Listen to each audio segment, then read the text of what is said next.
monsieur le DG, tey au nom de toutes les populations du Djegem, au nom de toutes les populations du département de Mbour, parce que je suis conseiller aussi départemental, au nom du président de la République, puisque je suis son ministre, je voulais vous dire juste merci.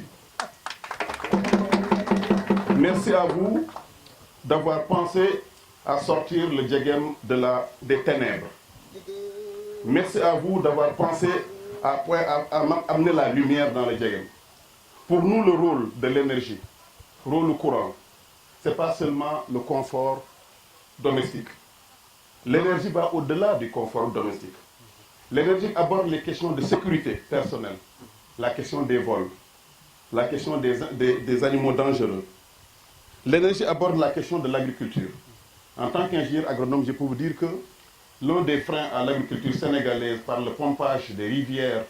le pompage des nappes phréatiques, en fait, c'est l'énergie. Donc vous nous apportez aussi un instrument important du développement de l'agriculture dans notre commune. Et je vous disais tout à l'heure, et je le disais au DG de SCL, que l'ensemble des 12 gros projets des agropoles de la commune de Sandiara vous contactera très bientôt pour un abonnement justement industriel, un abonnement agricole pour l'ensemble des pompes et forages du département. Merci. Mais l'énergie aussi, c'est l'artisanat. Vous allez voir d'ici quelques jours, monsieur le DG, messieurs les chefs de village, d'ici quelques jours, quelques mois, vous allez voir s'installer les premiers soudeurs électriques, les premiers menuisiers métalliques, les premiers frigos, bref, les premiers tailleurs.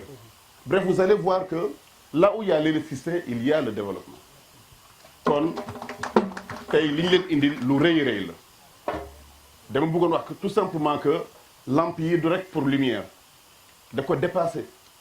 lampe yi day tax yéen ngeen am courant day tax yéen ngeen am le droit du citoyen à savoir ce qui se passe dans le conseil de ministres de la journée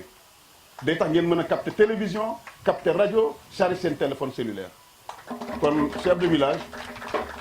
tey moo tax ñu kontaan trop bi ñu fi ñëwee tey parce que lii ni école di def école day jële nit ci ñàkk xam-xam yóbbu ko ci am xam-xam da ko jële ci ay ténèbres yóbbu ko vers la lumière mais l'électricité permet de faire la même chose sauf que courant bi maintenant day tax dëkk bi fii lay jaar donc départ fii lay jaar développé fii lay jaar donc ouvrir une nouvelle page et loolu c'est important. Alors li ma bëggoon insister aussi ci courant bi mooy éducation. Xam ngeen ne ñun suñu projet je vais y revenir tout à l'heure c'est le plan 1-10-10 une famille 10 cadres dans 10 ans la scolarisation universelle par l'université et la formation professionnelle li ma bëgg a def xam ngeen ko yéen ñëpp mooy fexe ba kër gu nekk mu am fukki nit yi liggéey fii ak fukki at et je vais le faire pour le faire il faut quoi pour le faire il faut ay industrie il faut une agriculture performante il faut un secteur tertiaire dynamique il faut des marchés il faut du numérique te loolu ci courant lay commencer donc courant bi day tax xale yi nekk ca kër ga am examen am bac am brevet war a def seen devoir te néeg bi na dem course te amuñu sondeel dañuy taal seen lampe pour mën a jàng donc c'est pour vous les élèves kon yéen élèves yi ce projet là c'est avant tout votre projet parce que demain yéen laa bëgg ngeen remplacer ñu demain yéen laa bëgg ngeen nekk directeur général comme Baba Diallo directeur technique comme Malick Gueye loolu mooy le futur du Djegem en 1960 ba léegi amuñu woon courant en fait ce qui s'est passé mooy bi ñu def les recensements dafa am un certain nombre de villages muy 24 villages yi ñu waroon defar donc suñu defoon tous les quartiers de Louli Bafay en fait on ne ferait même pas les autres villages loolu moo waral ñu ne dans la première phase nañ def dëkk yi nga xam ne ñoo gën a jege tali bi quartier yi gën a jege tali bi ak dans une deuxième phase avril yo soreetul ñeenti weer la ñeneen ñi muñal ñu ba loolu pare ñu mën a def yeneen villages yi comme Suqeem comme Godagen comme Suusaan comme Mburoox tous les villages yi des tous les villages di Djegem le DG l'a dit tout à l'heure seront électrifiés kon loolu laa bëgg ngeen xam chef de village incha allah nañ ko def rek loo xam ne mënoo def lépp en même temps le combat qu'on mène pour le développement du Djegem est un combat inlassable c'est un combat difficile parce qu'on vient de loin rien n'a été fait ici avant amul courant amul ndox amul woon école kon suñu bëggee en 5 ans ñu bëgg fi tabax 2 lycées 3 collèges bëgg indi zone industrielle créer 5000 emplois indi ndox partout je crois que loolu il faut l'apprécier et il faut applaudir pour ça parce que c'est le futur. Donc dama bëgg si suñu demetee dans les villages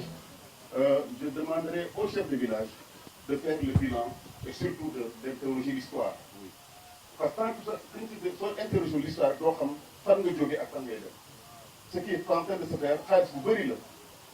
boo xam ne tous les autres villages bëgg nañu ko am et tous les villages aussi du Sénégal ñu ngi koy xaar. Le DG l'a dit, on est sur 1600 villages ñu amoon courant en 2012. Le Sénégal, d'après nos enquêtes quand c'est à Nestlé, c'était 12 000 villages.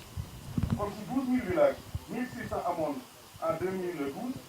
tey on est à 4 000 villages yéen ngeen bokk ci am na yeneen comme ça am na yeneen 8 000 villages yoo xam ne amaguñu courant donc ñooñu dañuy xaar yéen xaaratu leen courant bi egsi na kon dem bëgg ngeen tàcc loolu baax a baax xam nga loolu. Donc je vais juste conclure ci ñaari aspect le DG a dit ci tarif yi parce que dama bëgg juste muy leer yu mel noonu tarif yi ngeen amoon dañ ko wàññi président Macky Sall da ko wàññi ñi nga xam ne S1 la woon mu nekkoon 3433 dañ ko wàññi ba 1646 ñetti téeméer ak ñaar fukk mais même ndox da ngay fay 2000 3000 5000 kon loolu mel na ni vraiment dañoo yërëm nit ñi dañoo yërëm askan wi loolu moo tax président Macky Sall def ko S2 bi doon jar 6000 léegi 2596 la juróomi téeméer xanaa kuy fay ndox di fay courant xam nga ne factures yi pratiquement amul fenn ñetteel bi S3 bi 44 kilowatts bi doon jar 11000 7600 la kon loolu aussi presque wàññi nañ ko de moitié bi nga xam ne mooy domestique maanaam kër yi gën a rëy yi S4 bi doon fay 13000 dañ ko wàññi ba 8000 francs kon 8000 ngay xel par mois xel di fay par mois donc kilowatt heure dañ ko wàññi ba 90 francs alors que avant c'était 154 francs kon loolu ku la ko defal xam ngeen ni kooku yërmande la parce que loolu mooy tarif yi nga xam moom lañ jëkkoon def et on a décidé tarif yooyu ñu wàññi ko ñi nga xam ne maintenant ay puissance la plus triphasée yoo xam ne pour forage yi ñi am forage wala ñi am loo xam ne dafay laaj courant c'est aussi possible pour justement 13200 dans ce cas là ñooñu dañuy dem seeti l'agence pour ñu mën a def parce que li ma bëgg actuellement mooy ñëpp ñu wax tous les projets du Diegem projet agricole yëpp alors dama bëgg ñu dem léegi wuti abonnement pour mën a liggéey parce que gasoil bi dafa cher xam ngeen ko mënoo def projet ci gasoil kese courant moo gën a abordable foofu que le gasoil juste pour terminer ci affaire sécurité xam ngeen ne courant aussi et là yéen jigéen laay wax ak les jeunes courant du fo prise courant nekk loo xam dañ ciy dugal ay bant nga wala nga ci dugal weñ c'est très important que ngeen xam ne courant fu mu nekk rek opportunité la développement la waaye y a un risque kon il faut que ngeen xam ne soo tooyee waroo ko laal fekkee ne ay trou la da nga ci war def attention donc sensibilisation boobu je vais demander à SCL de continuer à sensibiliser sur la sécurité donc des villages